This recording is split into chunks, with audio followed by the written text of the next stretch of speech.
सूर्य के साथ अगर राहु लग गया, ऐसे इंसान को शंका, वहम, इरिटेशन ये होती ही रहेगी, उसके कॉन्फिडेंस में कमी रहेगी।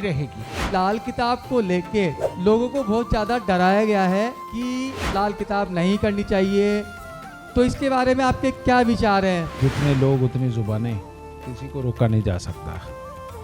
लेकिन लाल किताब की अगर बात की जाए तो तुम्हारे सामने भाई तुम्हारे गुरुजी बैठे हैं, जीडी वशिष्ठ बैठे हैं, बताओ मेरा क्या खराब हुआ। जैसे आप हमेशा बताते हैं कि जिस भी प्लैनेट की महादशा चल रही है और उसको अगर किसी ग्रह की टक्कर लग रही है तो हमें उन चीज़ों का दान कर देना चाहिए। अगर वो प्लैनेट हमारे शुभ हों सर, तो उनका ऑरा फिर कम नहीं हो जाएगा। जब भी जन्म कुंडली के अंदर मंगल और बुध 8वें घर को छोड़ के किसी भी घर में इकट्ठे हों, उस आदमी के घर में जब भी भजन होगा, कीर्तन होगा, पार्टी रखी जाएगी, डीजे बजाया जाएगा, जन्मदिन के ऊपर नाच गाना किया जाएगा, बेटा घर में पंगा ही पड़ेगा। तो जो कहते हैं घर का सोना ना बेचें, और आजकल सोने के रेट जैसे बढ़ रहे हैं तो लोग इकट्ठा रखते हैं कि काम आएगा। बेचना चाहिए, सही है कि नहीं?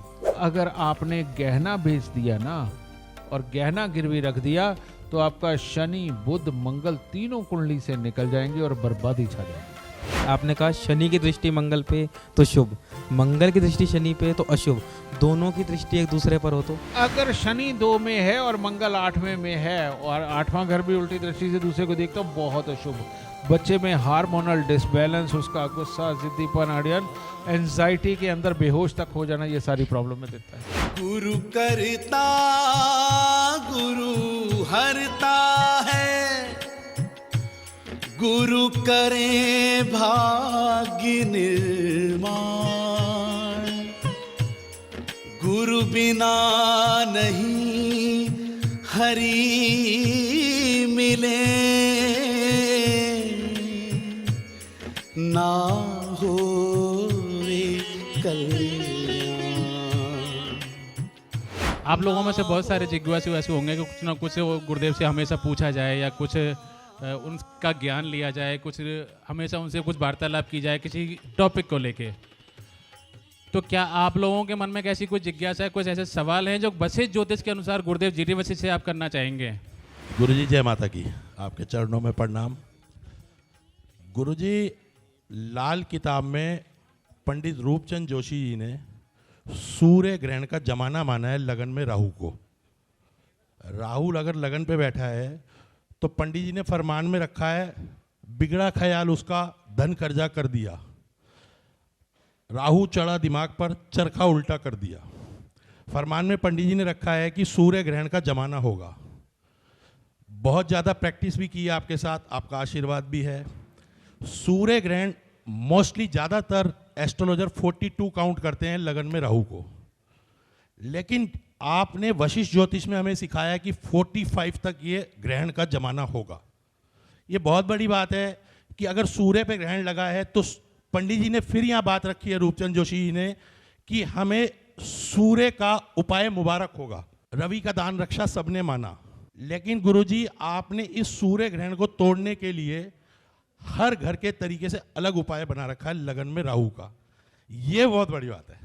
इस चीज़ को मैं आपसे जानना चाहता हूँ कि आखिर सूर्य ग्रहण का जमाना हमें रवि के उपाय से मुबारक होगा या हम जो से इसके उपाय से हम इसके सूर्य ग्रहण को तोड़ पाएंगे, या वो 43 सिक्के जलाने वाले से?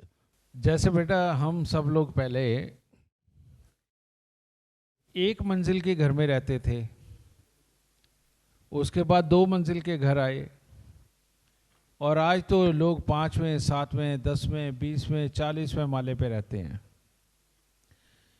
पहले किसी के पास कार होती थी तो वो कहता है मैं अमीर हूँ, अच्छा हूँ, दौड़ता जाता था। लेकिन उस वक्त रोडों के ऊपर अगर कोई 60 की स्पीड से भी चला लेते थे तो घर आके कहते थे हम तो उड़ते हुए आए हैं। आज कारों की स्पीड 150-150 तक काम जाती है और ऊपर से हम हवाई जहाज पे जाते हैं। इसी प्रकार से एस्ट्रोलॉजी जगत में रूपचंद जोशी जी ने जो कोशिश करी वो इतनी बड़ी सराहनीय थी कि उस वक्त के अनुसार बहुत उत्तम थी। लेकिन उसके बाद जब मैंने ये रिसर्च करी और मैंने इस चीज़ को देखा, मैं आज तक लगभग 2.25 लाख प्लस कुंडलियाँ पर्सनली देख चुका हूँ, पर्सनली। और इसके अलावा मैं कितनों को सेवाएं दे चुका हूं, आप सब लोग जानते ही हैं। राहु ग्रहण या सूर्य ग्रहण। सूर्य ग्रहण का मतलब गुण या अवगुण, यानी कि कोई भी योग बैठा हो वो या तो गुणी है या अवगुणी है। तो अब बात यह आती है कि सूर्य के साथ अगर राहु लग गया, ऐसे इंसान को शंका, वहम, इरिटेशन ये होती ही रहेगी, उसके कॉन्फिडेंस में कमी रहेगी। और घर में जो अपने होंगे और ख़ास तौर पे अपने वो बड़े जो हमारे पे ऑर्डर चलाएंगे, उनसे हमें चिड़न होगी ही होगी, क्योंकि वो अपने और हमारे अंदर सहन शक्ति नहीं, वो जो हमें समझाना चाहते हैं हम ना धैर्य से वो समझना ही नहीं चाहते। इसीलिए कहते हैं कि जब सूर्य और राहु मिल जाते हैं तो बृहस्पति खराब हो जाता है। बृहस्पति अच्छा यानी कि ग्रहण करने की ताकत, और सूर्य और राहु मिल जाए तो ग्रहण करने की ताकत कमजोर हो जाती है। अब अगर मान लो ये चीज हो गई, अब मैं इसे कहता हूं कि 45 साल की उम्र तक ये रहेगा, लेकिन अगर कहीं उस 45 साल की उम्र के आसपास या 10 साल पहले या 5 साल पहले अगर उस इंसान पे राहु की दशा आ गई, फिर क्या होगा? वो जिस दिन दशा आई है उसके 18 साल तक फिर वो रहेगी, तो वहां तक हालात नहीं सुधरते। अब इसमें सेकंड चीज और जुड़ जाती है। सूर्य हमारा स्वास्थ्य होता है, सहन शक्ति होती है।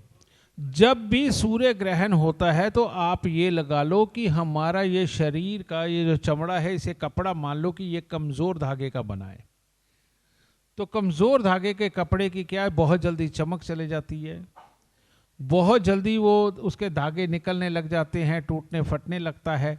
इसी प्रकार से सूर्य ग्रहण हो और आदमी की थोड़ी ओवर एज होने लगे, यानी कि 35-38 साल प्लस होने लगे, तो उसके चेहरे की ऊर्जा चले जाएगी, तेज चला जाएगा, और साथ ही उसको तरह तरह की बीमारियां पकड़नी शुरू कर देंगी। अब सूर्य ग्रहण हो और सूर्य की हम पूजा करें, जनरली तो यही लॉजिक बनता है, अगर वैदिक के हिसाब से भी देखें तो यही लॉजिक बनता है कि हम सूर्य की पूजा करें तो हमारा भला होगा, हमें ऊर्जा मिलेगी, हमारा स्वास्थ्य अच्छा होगा। लेकिन नहीं बेटा, लाल किताब उल्टा है। वो कहती सूर्य ग्रहण है तो सूर्य को जल भी मत दे, और अगर सूर्य को जल दिया या लगन के अंदर राहु है तो सूर्य को जल दिया, पूजा पाठ किया, पूर्व की तरफ मुंह करके, तुम्हारा सब निष्फल है। और ये प्रत्यक्ष हमने ये देखा भी है कि ऐसा होता है। उससे इंसान को गुस्सा, चिड़चिड़ापन और बढ़ता है और याद रखने की क्षमता कम होती है। तो ऐसी अवस्था के अंदर जब भी राहु सूर्य को खराब कर रहा हो तो ये बहुत खराब योग है, जिससे कि बृहस्पति खराब हो जाता है। बृहस्पति के सारे गुण भी खराब हो जाते हैं और बृहस्पति के जरिए होने वाले जो शुभ कार्य हैं वो भी खराब होते हैं। तो सूर्य राहु के मेल वाला अगर वो कोई 1 नंबर का धंधा कर रहा है तो वो उसका कम चलता है, और अगर वो कोई 2 नंबर का धंधा कर रहा है तो वो ज्यादा चलता है, अगर सूर्य ग्रहण हो। लेकिन सूर्य राहु इकट्ठा हो, आदमी शेयर मार्केट करता है तो वो ज्यादा चलती है। अगर नॉर्मल कोई दूसरा काम करता फाइनेंस का तो वो नहीं चलता। ठीक है, अब ये तो एक हिस्सा बताया। इसके अंदर सबसे बड़ा महत्व क्या है? सूर्य ग्रहण हो तो गुड़ और गेहूं का दान ही सर्वोपरि दान है, और इन दोनों के बीच में चांदी का चकोर टुकड़ा अपने पास में रखना, जो सब ग्रहों की मां यानी कि चंद्रमा, उसको जागृत करके रखना बहुत अच्छा है। और अगर कहीं उस वक्त में चांदी की डिब्बी में केसर डाल के भी आप अपने पास रखते हो तो सोने पे सुहागा है। कारण क्या है? बृहस्पति तो खराब हो रहा है, उसी को उसके मित्र की सहायता दे दो ताकि थोड़ा बहुत बृहस्पति भी अच्छा होगा।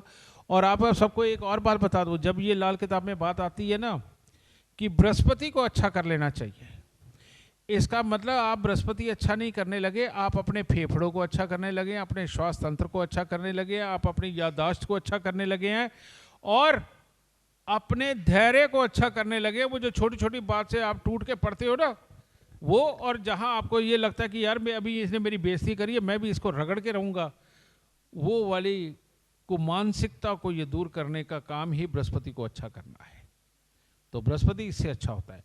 और जब ये चीज होती है, या तो सूर्य ग्रहण के वक्त में, यानी सूर्य ग्रहण के बंदे में नहीं, वैसे जन्म कुंडली के अंदर जिनके है उनको तकलीफें ज़्यादा आ रही हो तो 1 किलो जौ दूध के साथ धोकर के 43 दिन जल प्रवाह करो और 1 किलो जौ लाल कपड़े के अंदर वजन के नीचे दबाओ। अब ये तो हुआ एक हिस्सा, लेकिन जो भी इंसान सूर्य ग्रहण देखता है वो उसी वक्त में 43 सिक्के तांबे के जलवा देता है। ये 100% गलत है। तांबे के सिक्के जलाने का काम सिर्फ उस वक्त किया जाता है जब सूर्य देखे राहु को। ये जन्म कुंडली के अंदर सबसे वर्स्ट पोजीशन होती है, जिसके अंदर कोई पता नहीं आदमी जिंदगी छोड़ के चला जाएगा या बीमारियों तक ही रहेगा या ये ख्याली रूप से बर्बाद होगा या काम धंधे के रूप से बर्बाद होगा या घर के अंदर पंगों से बर्बाद होगा। उस अवस्था के अंदर इतना बड़ा ये उपाय किया जाता है, जिसके अंदर ये भी कहा जाता है कि जिस वक्त सिक्के जला करके हम बाहर निकलें तो हमारा कोई भी खून का ताल्लुकदार सामने नहीं आना चाहिए, वरना ये उसके ऊपर अटैक कर देगा। क्योंकि सूर्य राहु को हमने पहले इकट्ठा कर रखा है और अपनी ऑरा में से ये जो सूर्य और राहु की बिगड़ गई एनर्जी है, बड़ी मुश्किल से तो इसको पिघला करके हम अपने से दूर करने जा रहे हैं। अगर तुम्हारा ही खून सामने खड़ा हुआ जिसकी कि लगभग और आप तुम्हारे जैसी होगी, ये फौरन उसमें समा जाएगी, तुम्हारा किया कराया बेकार, और ये दुगनी गति से उस पर अटैक कर देगा। इसीलिए खून के ताल्लुकदारों को उस वक्त दूर रखा जाता है।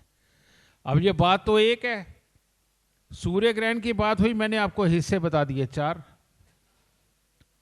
जब तक बेटा एक हिस्से को सच में 4 बार के तरीके से तुम लोग समझ नहीं जाते, तब तक किसी का इलाज कर पाना पूरी तरह संभव नहीं होता।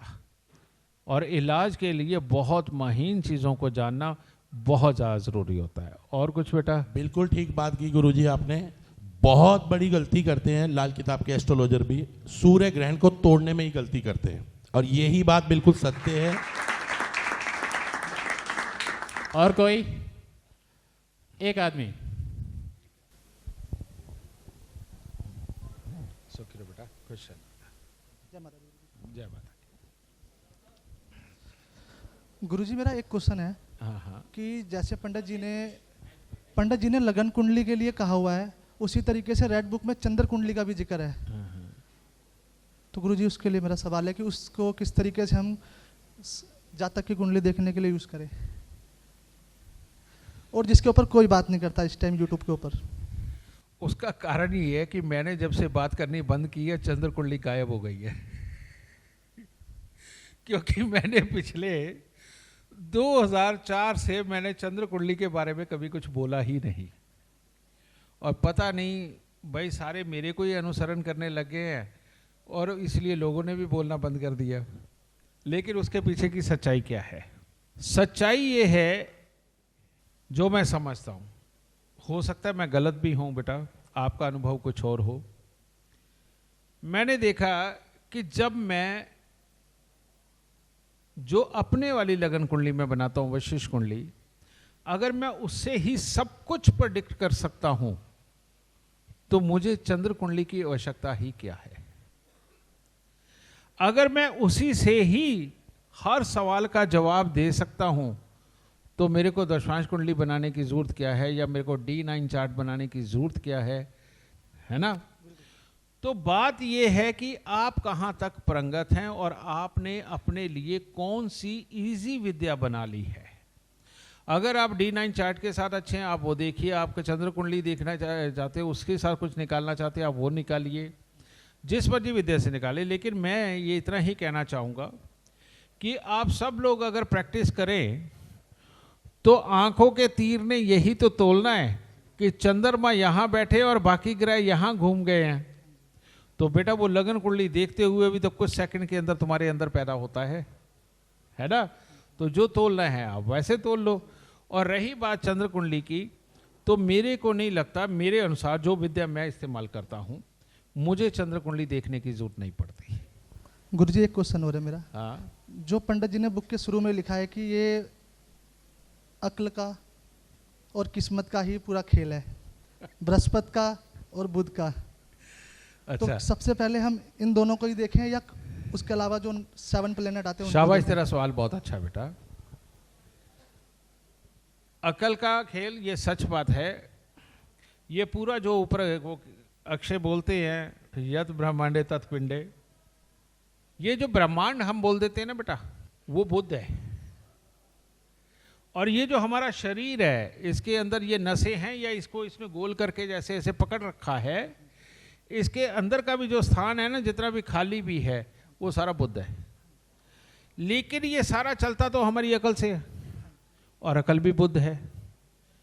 अब जब तक बुध यानी कि बुद्धि अच्छी नहीं होगी, बाकी सारा शरीर बेकार है बेटा। अगर कोई पागल इंसान है जो कुछ कर ही नहीं सकता, कोई सोच ही नहीं सकता, किसी चीज़ का जवाब ही नहीं दे सकता, अच्छी तरीके से रिएक्ट ही नहीं कर सकता, तो बेटा अगर बुध ही खराब है, और अगर तो आगे के ग्रह देख के कर क्या लोगे? क्या उसका बिजनेस पूछोगे? क्या उसकी शादी पूछोगे? क्या उसके बच्चे पूछोगे? क्या वो परिवार के साथ कैसा रहेगा ये पूछोगे? कुछ भी नहीं पूछ सकते तुम, ठीक है। तो इसीलिए सबसे पहले बुध को देखा जाता है, बृहस्पति को भी बाद में देखा जाता है। अगर बुध ठीक है तो फिर बृहस्पति को देखो। कारण ये है कि फिर वो आता है ज्ञान और बीमारियां। एक बात और आप सबको बता दूं, आपने देखा होगा कि बहुत सारे ऐसे लोग हैं जो जिंदगी में बहुत कम कभी किसी डॉक्टर के पास गए और उनकी उम्र भी 90-92 साल की हो चुकी है। उनकी जन्म कुंडली आप उठा करके जरूर देखना बेटा, उनका बृहस्पति अच्छा होता है। और नहीं तो मेरे जैसे विद्वान, रजौरिया जैसे विद्वान, अक्षय जैसे विद्वान, बेटा कहने को भले ही कह लो कि इनकी बृहस्पति अच्छे है, लेकिन ये अच्छे नहीं होते। जिनको बीमारियां लग गई उनके बृहस्पति कभी अच्छे नहीं होते, कभी भी अच्छे नहीं होते। तो बीमारी लगने की शुरुआत ही बृहस्पति से होती है। और यही कारण है कि हमारे भगवानों तक को भी सोना पहनाया हुआ दिखाया गया है। तो देख लो सोना पहनना कितना जरूरी है।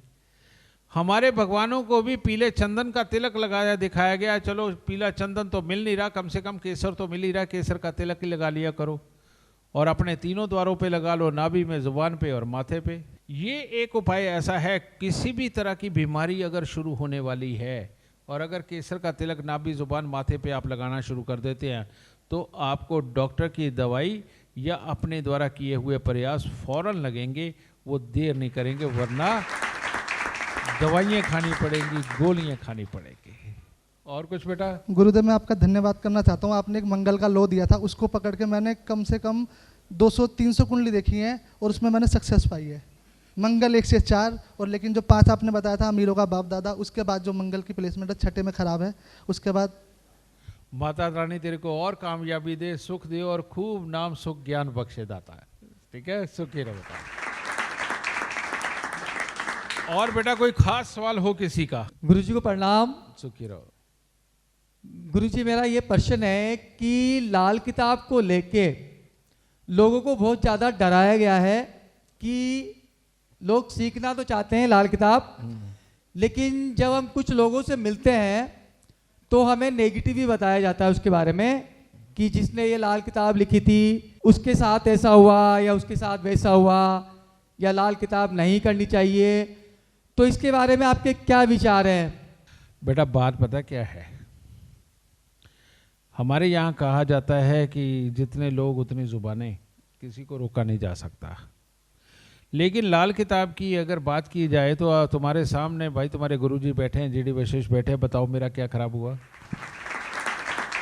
अगर लाल किताब करने से एक इंसान जीडी वशिष्ठ की पदवी पा सकता है तो बेटा और इससे ज्यादा तुम्हारा सौभाग्य क्या होगा? धन्यवाद गुरुजी, मुझे अब सारे सवालों के जवाब मिल गए, अब कोई शंका नहीं है। सुखी रहो, खुश रहो दाता। प्रणाम गुरुजी। बेटा गुरुजी मेरा सवाल है, अगर 6th हाउस में मंगल है तो कान में सोना नहीं डालना है, मतलब शरीर पे सोना नहीं डालना है, और बच्चे को खास करके सोना नहीं पहनाना है। परंतु अगर बच्चे के केतु को उच्च करना है तो बच्चे को सोना पहनाना है और अपने खुद के कान में सोना डालना है या नहीं? देख बेटा, यहाँ पर ये घर जो है वो बुध का और केतु का है, ठीक है। और यहाँ पर बुध का और केतु का घर होने की वजह से और मंगल के बैठने से शुक्र और केतु खराब हो जाते हैं, ठीक है।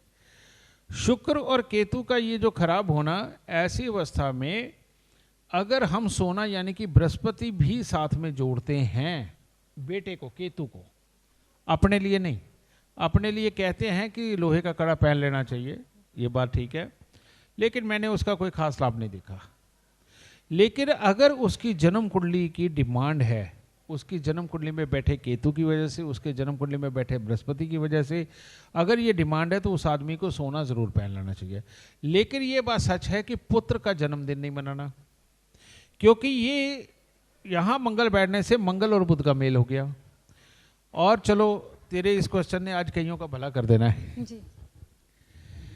जब भी जन्म कुंडली के अंदर मंगल और बुध 8वें घर को छोड़ के किसी भी घर में इकट्ठे हों, उस आदमी के घर में जब भी भजन होगा, कीर्तन होगा, पार्टी रखी जाएगी, डीजे बजाया जाएगा, जन्मदिन के ऊपर नाच गाना किया जाएगा, बेटा घर में पंगा ही पड़ेगा। और 2-4 दिनों में कलेश घर में अंदर होंगे, कोई ना कोई बीमार भी होगा, कोई ना कोई अनबन भी होगी, और नहीं तो किसी न कई बार तो बहुत अरसे बार कई बार किसी न किसी के साथ अशुभ होता देखा भी गया है। क्योंकि मंगल बुध के मेल के अंदर बुध क्या है? बुध हमारे शरीर की नसें और सोचने की ताकत तो है, कान के अंदर का जो पर्दा है ना, ये भी बुध है। और मंगल और बुध जब आपस में मिल जाते हैं तो ये पहले ही आवेग में होता है। मंगल का काम खून है, गर्म है, ये आवेग में होता है। और नसों के अंदर अगर खून ज्यादा तेजी से चले तो वो घातक होता है, वो ब्रेन स्ट्रोक तक भी देता है। ठीक है, तो इसीलिए यहां पर मंगल और बुध का मेल हो तो उन लोगों को ज्यादातर वो जो डीजे बजाकर भजन कीर्तन करके जो कार्य किए जाते हैं घर में, वो जितने ज़्यादा अवॉइड करें तो ज़्यादा अच्छा है। और अगर करें भी तो बहुत हल्की आवाज़ के अंदर वो करें तो वो ज़्यादा अच्छा है, यानी कि स्पीकर वगैरह ना लगाए, नॉर्मल कर ले, तो वो उनके लिए उत्तम होगा। रही बात हमारी, तो ये सच बात है कि बेटे को सोना पहनाया नहीं जा सकता और बेटे का जन्मदिन मनाया नहीं जा सकता। मनाया जा सकता है कैसे? भाई आप पहले नमकीन बांट दो, बाद में मीठा बांट दो, थोड़ा सा बांट दो, यही काम कर दो। और उसके साथ में जब घर पे डीजे वगैरह मत बजाओ, नॉर्मल तुमने केक वगैरह काटना है, परमात्मा का नाम लेना, तो इस तरह का जन्मदिन मनाया जा सकता है। और ये मैं करवा भी रहा हूँ और आज तक कोई नुकसान नहीं हुआ है। ठीक है गुरुदेव, मेरा क्लास से एक सवाल है कि आपने क्लास में एक बार बताया था कि बृहस्पति पहले घरों में और केतु बाद के घरों में, कर्ज जैसे किसी के संबंधित हो तो केतु को दान करा दे, मंदिर में दे दें। तो गुरुदेव हमको ये सोचना चाह रहे हैं, केतु अगर दूसरे घर में देंगे तो चंद्रमा, जैसे लाल किताब का एक लॉ है कि केतु दूसरे घर में हो तो चंद्रमा मर जाता है, खराब हो जाता है। खराब हो जाता है, मरता नहीं है भाई। हाँ, जी जी जी, खराब हो जाता है जी। शुक्र प्रबल हो जाता है, चंद्रमा हल्का हो जाता जी है। जी जी, ठीक है, तो ऐसी अवस्था के अंदर अब तुम मेरे को बृहस्पति और केतु वाला सवाल पूछ रहे हो या केतु दूसरे घर का सवाल पूछ रहे हो? पहले ये जवाब दो। बृहस्पति केतु का। बृहस्पति केतु का जी, यानी बृहस्पति पहले घरों में, केतु बाद के घरों जी में। जी। तो ऐसी अवस्था में जब भी चंद्रमा का समय आएगा और अगर ये चंद्रमा खराब है, बृहस्पति पहले घरों में और केतु के बाद में घर में होने से, तो ये चंद्रमा बुरा फल देगा। और देगा कहाँ? माँ पे देगा, लिक्विडिटी पे देगा, प्रॉपर्टी पे देगा। तो उस अवस्था में अगर हम ये केतु की वस्तुएं अगर पहले घरों की तरफ जहां भी पहुंचा सकते हैं वो पहुंचाएं तो ज़्यादा अच्छा है। और अगर केले ये मंदिर में देते रहे तो वो भी अच्छा है, कंबल मंदिर में देते रहे तो भी अच्छा है जी। अब तुम कहोगे कि आपने तो स्थापित कर दिया केतु दूसरे घर में और फिर ये नुकसान करेगा, ये भी चंद्रमा को मतलब चंद्रमा तो सर खराब हो गया ना गुरुदेव? नहीं, जब भी कोई चीज हम मंदिर में देते हैं तो वो सिर्फ पाप छोड़ती है। जी। मंदिर के अंदर देने वाली जितनी वस्तुएं हैं बेटा, वो पाप को छुड़वाने के लिए होती हैं, समझ गए ना? जी सर जी। वो स्थापित नहीं होती। स्थापित कहाँ होती है? पहले घर में अगर कोई चीज स्थापित करनी है तो गले में उसका नग पहना दो, पाप छुड़वाना है दूसरे घर में भी दे दो। कोई तीसरे घर में स्थापित करना, अंगूठी में नग पहना दो। चौथे घर में करना है जल प्रवाह कर दो। पांचवें घर में करना है सरकारी स्कूल के बच्चों को वो चीजें दिलवा दो। छठे घर में जलना है, पहले कुआं होता था, अब कुआं नहीं है तो भाई उसको तालाब में कर दो। और 7वें में करना है तो खेती की जमीन में दबा दो। 8वें में करना है तो वीरान जमीन शमशान घाट में दबा दो। अब 9वें का भी कंफ्यूजन होगा तुम्हें। जी गुरुदेव, है ना? जी। 9वें का अगर हो तो अंडर गारमेंट उस रंग के पहना दो जिस ग्राहक को वहां पर स्थापित करना चाहते हो। और 10वें में स्थापित करना हो तो सरकारी संस्थान के अंदर उन वस्तुओं को रखना शुरू करो, समझे? क्योंकि 10वां घर सरकारी संस्थान है, सरकारी स्कूल को छोड़ के बाकी सारी जगह। और 11वां घर हो तो उसके लिए भी तुम्हें कंफ्यूजन होगा। क्योंकि 9, 11 और 2 को तो मंदिर ही बोला गया है ना। तो बेटा 11वां घर जो होता है वो गल्ला होता है। गल्ला समझते हो? जो रेगुलर पैसा आता जाता जिसमें से है वो 11वां घर होता है। तो अपने गल्ले के अंदर वो चीज़ें सदा स्थापित कर सकते हो जो 11वें घर में बैठाना चाहते हो, और 12वें घर में बैठाने के लिए घर की छत के ऊपर वो चीज़ें लगाओ, सबसे उत्तम है। ठीक है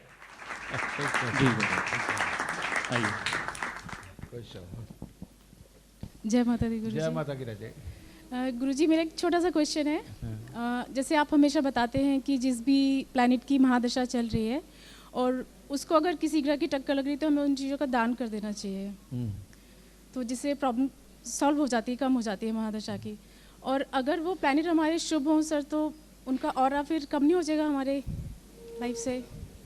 बेटा एक बात सुन, मान ले टप टप टप टप पानी कहीं से चू रहा है और वो भर गया, चला भर गया। अब एकदम से तुम्हें जरूरत पड़ी, तुमने 10 बाल्टी निकाल ली, तो कितनी देर में भर जाएगा?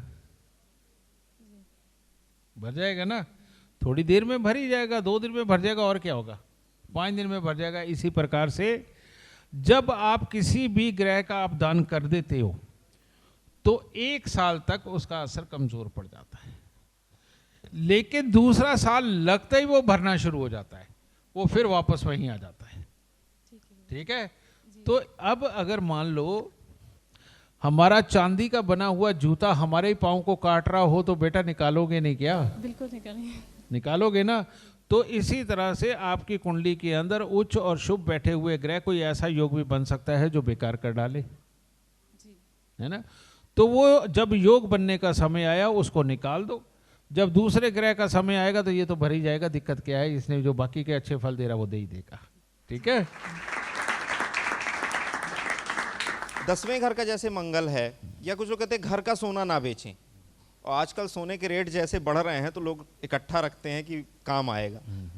और ये है कि लोग जानना चाहते थे मुझसे कि बेचना चाहिए, सही है कि नहीं? शाबाश, बहुत बहुत काम का तेरा सवाल है, और ये सच में जवाब कईयों को लाभ पहुंचाएगा।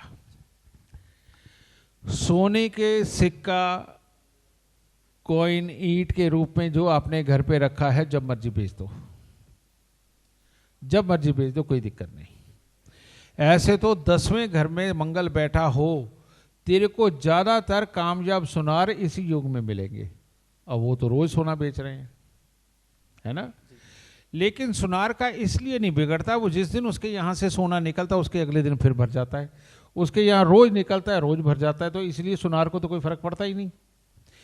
लेकिन घर वालों को क्यों फर्क पड़ता है? आपका अगर सिक्का है, कॉइन है और ईंट है तो आप बेच दो, कोई प्रॉब्लम नहीं। लेकिन गहना, यानी कि शनि ने जिसको बनाया है, कारीगर बनाते हैं, जब डिजाइनिंग पार्ट डाला जाता है तो वो भी बुध का होता है, वो शनि का मित्र होता है। तो वो जब बन गया एक बार, वो मंगल के साथ स्थापित हो गया। अगर आपने गहना बेच दिया ना और गहना गिरवी रख दिया तो आपका शनि, बुध, मंगल तीनों कुंडली से निकल जाएंगे और बर्बादी छा जाएगी। आप ये कहते हैं कि राहु को ये अंदर छत को तोड़ना नहीं चाहिए अगर चौथे घर में राहु बैठा हुआ है, और अगर किसी ने वो गलती कर दी है जैसे हम लोगों ने की हुई है, तो अब क्या करें कि वो राहु देव हमारे ठीक हो जाएं? यानी पूरी तरह फंस के आए हो। हाँ जी, ये जब तक हमने ये देखा ही नहीं था, हमें मालूम नहीं था कुछ भी। मैंने तो अभी आपने जो लेटेस्ट क्लास शुरू करी है तभी ज्वाइन करी है, और उसी में ही मैंने जाना कि छत नहीं तोड़नी चाहिए, और मैं 2020 में छत तोड़ के बनवा चुकी हूँ। उसके बाद क्या क्या खराबियां रही? मतलब उसके बाद से ही मेरे हस्बैंड रिटायर हो गए, और अब मतलब जो इनकम आती भी है और जाती चली जाती है। बीमारियां आई क्या? बीमारी ऐसी तो कोई नहीं है, बस मेरे को ही रहता है पेन वगैरह, जोड़ों में पेन। तो तेरी किस्मत अच्छी है बेटा कि राहु अभी कोसों दूर है, क्योंकि अगर घर में किसी की भी उस वक्त में राहु की दशा चल रही होती फिर ये हाल बहुत बुरा करता। ठीक है? लेकिन फिर भी बाय प्रिकॉशन 7 बुधवार 400 ग्राम धनिया साबुत मसाले वाला जल प्रवाह कर दो। 7 बुधवार 400 ग्राम धनिया साबुत मसाले वाला जल प्रवाह कर दो, और एक चांदी का चकोर टुकड़ा जी। जैसे आप हो, आपके पति हैं, दोनों अपने पास रख लो, बस इतना बहुत है। ठीक वो है, तो हम रख रहे हैं। बस इतना बहुत है। ठीक है, वैसे राहु 4 की बात की है तो मैं पूरी बात बताता हूँ।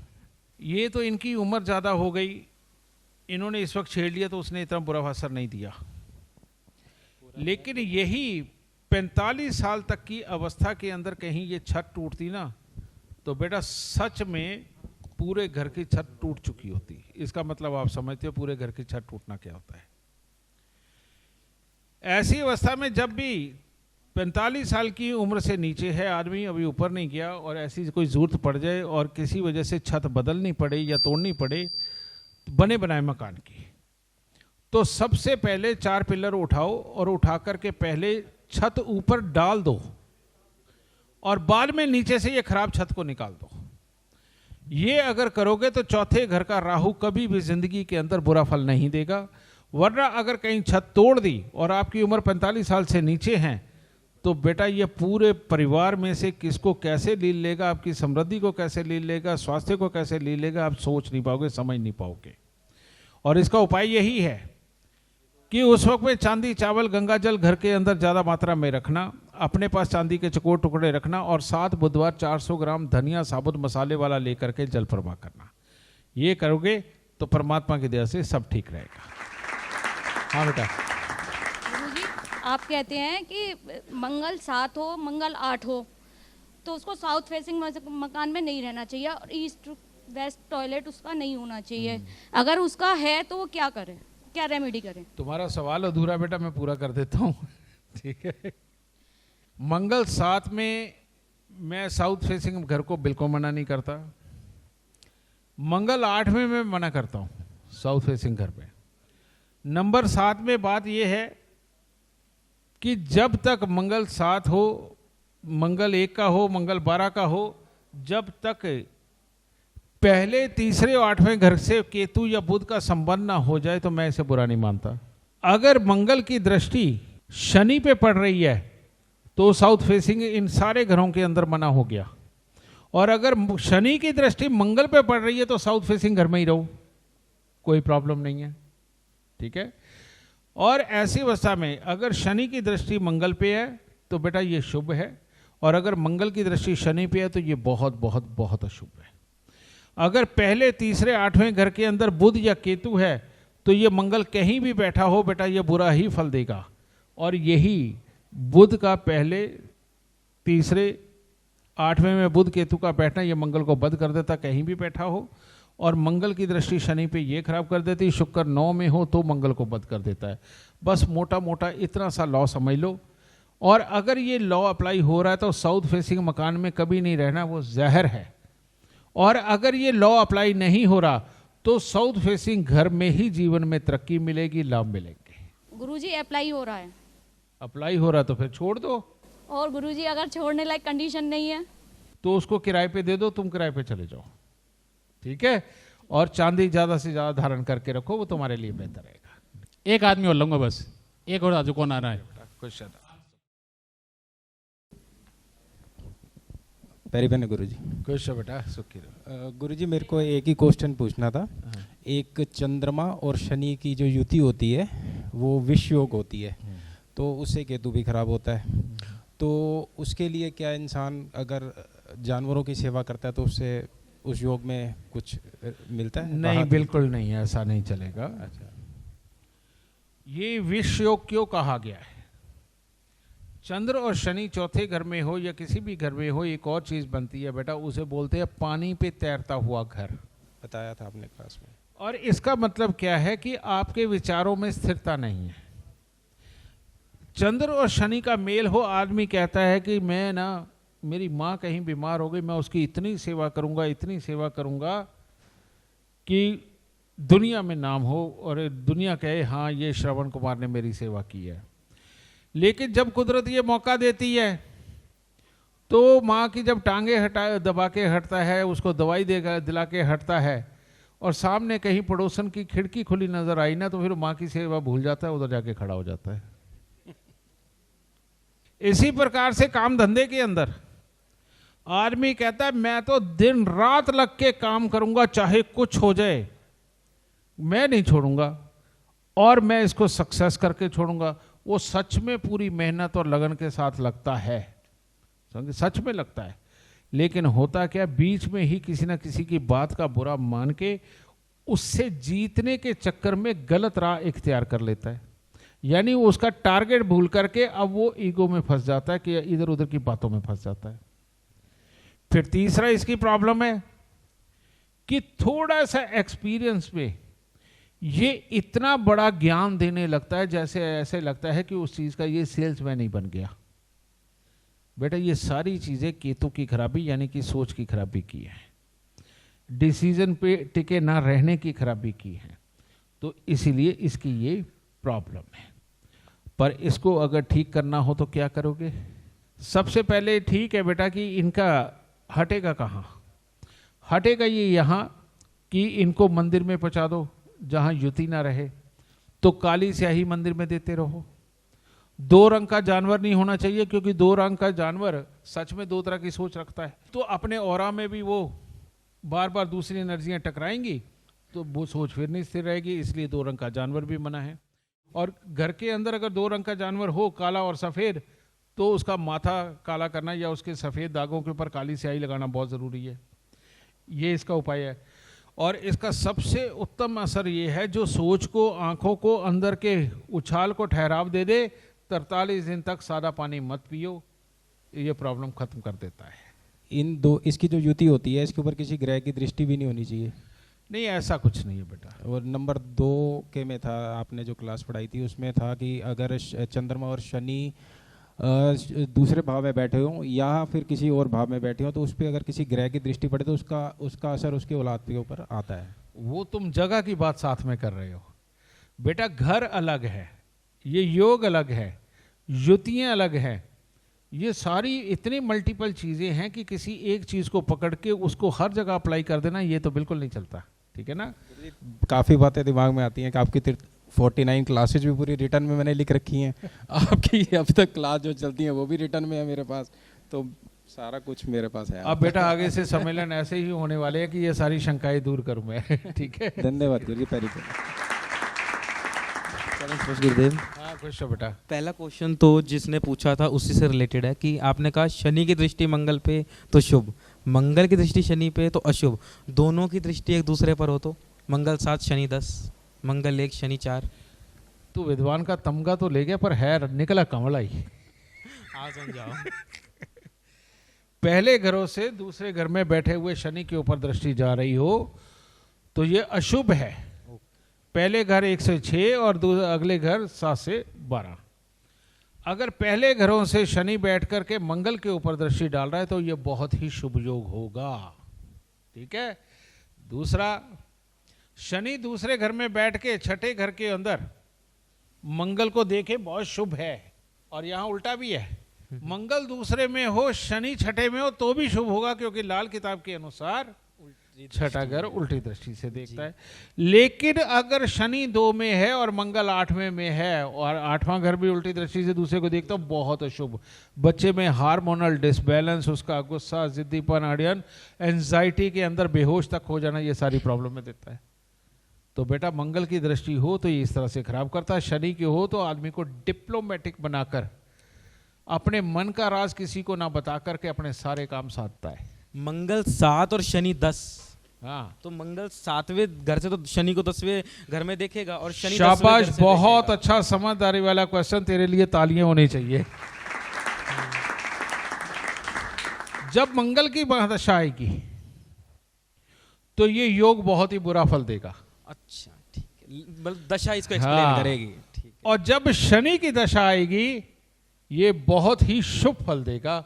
ये इस तरह से क्लियर किया जाता है। अब मेरा क्वेश्चन मशनूई ग्रह से रिलेटेड है। अगर शुक्र और बुध मशनूई सूर्य बनाते हैं और अगर लग्न में या पंचम में शुक्र बुध इकट्ठे हो जाएं तो क्या ये सूर्य का फल देके गवर्नमेंट जॉब देंगे? लेकिन ये दोनों तो अर्ध सरकारी नौकरी कहते हैं, प्राइवेट। शाबाश, बहुत प्यारा योग है। लेकिन बेटा तू ये क्यों भूल गया कि ये दोनों मिलते हैं तो शनि अच्छा करते हैं जी, है ना जी। तो सरकारी जॉब ढूंढनी है तो जा फिर शनि के डिपार्टमेंटों में जा, मिल जाएगी। ठीक है।